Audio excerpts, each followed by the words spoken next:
A ver, pensemos en un curso universitario, cualquiera. ¿Qué hay detrás? No es solo una lista de temas, ¿verdad? Hay como una arquitectura invisible, un plano maestro que define todo. Es lo que decide si algo se nos queda grabado o si se nos olvida a la semana. Bueno, hoy vamos a meternos de lleno en ese plano. Vamos a usar un curso de comunicación política como nuestro caso de estudio para descubrir la ingeniería, el detrás de cámaras del aprendizaje moderno.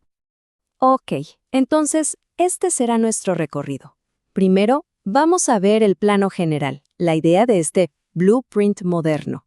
Luego, vamos a identificar la viga maestra, ¿no? Esa competencia central que lo sostiene todo.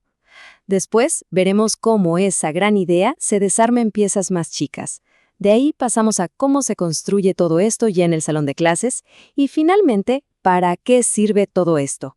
O sea, ¿cuál es el beneficio para el estudiante? Muy bien, arranquemos. La primera parte de este plano se enfoca en resolver un problema gigante en la educación, que es ese puente que a veces parece roto entre la teoría y la práctica. Porque, al final del día, ¿de qué sirve saber un montón de cosas si no sabemos qué hacer con ellas? Y esa es la pregunta del millón, la que realmente impulsa todo este diseño. ¿Cómo se arma un curso que no solo te llene la cabeza de información, sino que te enseñe a hacer algo con ese conocimiento? Ese es justamente el gran desafío.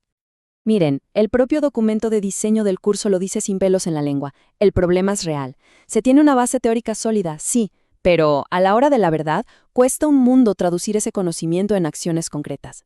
Es la clásica historia, ¿no? La desconexión entre lo que se aprende en clase y lo que se necesita en el mundo real. Entonces, ¿cuál es la solución? Pues darle un giro de 180 grados a la forma de pensar. A esto se le llama educación basada en competencias. Y la idea es súper simple pero poderosa. En vez de empezar por los temas, por los ladrillos, se empieza por el final. Se empieza con la visión de la casa ya construida. Primero se define una habilidad súper clara, del mundo real, y a partir de ahí se diseña todo hacia atrás, para asegurarse de que el estudiante, paso a paso, construya esa habilidad. Ok, ¿y por dónde se empieza a construir? Bueno, vamos a la segunda parte, definir la competencia central. Esto es, literalmente, la visión del arquitecto. Y ojo, este es quizás el paso más importante de todos, porque de aquí sale una sola declaración, pero tan poderosa que va a guiar absolutamente todo lo que venga después. Y no se crea de la nada, ¿eh? Hay una fórmula, una especie de receta. Y lo más interesante es lo metódico que es.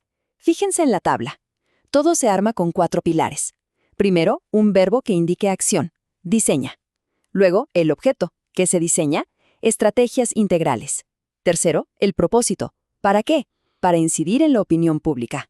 Y cuarto, la condición de referencia, o sea, ¿bajo qué reglas? Según principios éticos y de investigación. Es una fórmula súper precisa, ¿no creen? Bueno, y cuando juntamos esos 4 pilares, ¡pum!, ahí la tenemos. La competencia final, completa. Esta es la estrella polar que guía todo el curso. En esencia, es diseñar estrategias para incidir y fortalecer la democracia, pero siempre siguiendo ciertos estándares profesionales.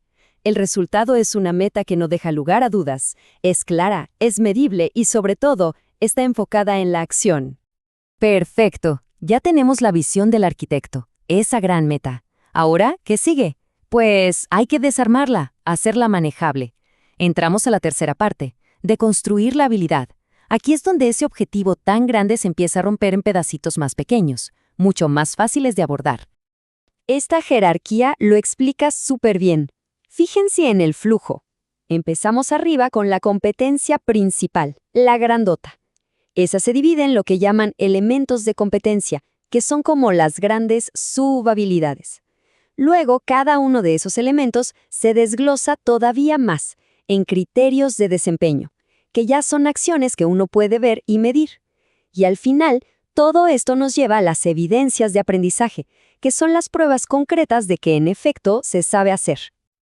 Y si lo aplicamos a nuestro curso de comunicación política, esa gran competencia se parte en estos 4 elementos clave. Son como las 4 grandes piezas del rompecabezas. Primero, analizar el escenario. Segundo, segmentar al electorado.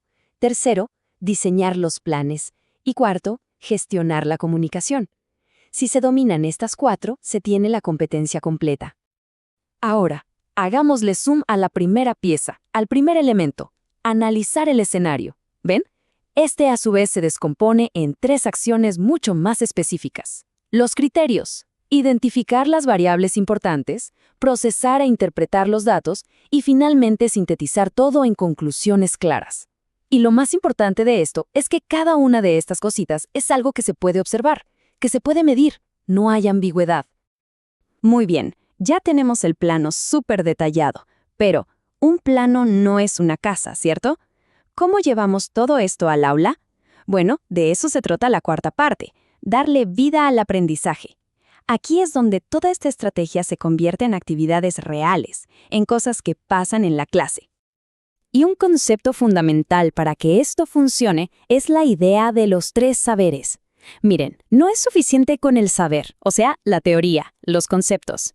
También es vital el saber hacer, que es la parte práctica, la habilidad. Y algo que a veces se olvida, pero es igual de importante, el saber ser, que tiene que ver con las actitudes, los valores, la ética profesional. Y claro, para poder integrar bien esos 3 saberes, el modelo de clase tiene que cambiar. Se deja atrás el modelo tradicional, ese de la clase magistral y la tarea en casa. En su lugar, se usa el modelo de aula invertida, que significa que la parte teórica, los conceptos, se exploran en casa, con videos o lecturas. ¿Para qué? Para que el tiempo juntos, en clase, se aproveche para lo más valioso: practicar, discutir, colaborar, o sea, para enfocarse en el saber hacer y en el saber ser.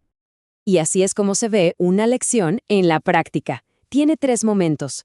Antes de la clase, se ven unos videos, se lee algo y se responde a un pequeño quiz para chequear la comprensión. Durante la clase, manos a la obra, se trabaja en equipo, se analizan datos, se hace un borrador. Y después de la clase, se pula el trabajo y se entrega un informe final para consolidar todo. Como ven, cada fase tiene un objetivo súper claro. Llegamos al final. Después de todo este trabajo de diseño y arquitectura, la pregunta es, ¿y bueno, para qué sirve todo esto? ¿Cuál es el beneficio real? La última sección responde a esa pregunta. ¿Por qué este plano es tan valioso para quien está aprendiendo?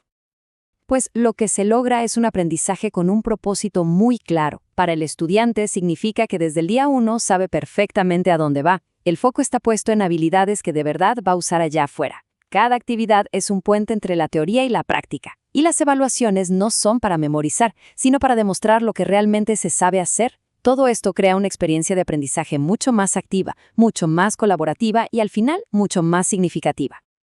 Y esto nos deja pensando, ¿no? Si el objetivo final de todo esto es que el aprendizaje sea real y duradero, la pregunta que queda flotando es, ¿no debería cada curso, cada experiencia de aprendizaje tener un plano tan bien pensado, tan intencional como este? Ahí se las dejo.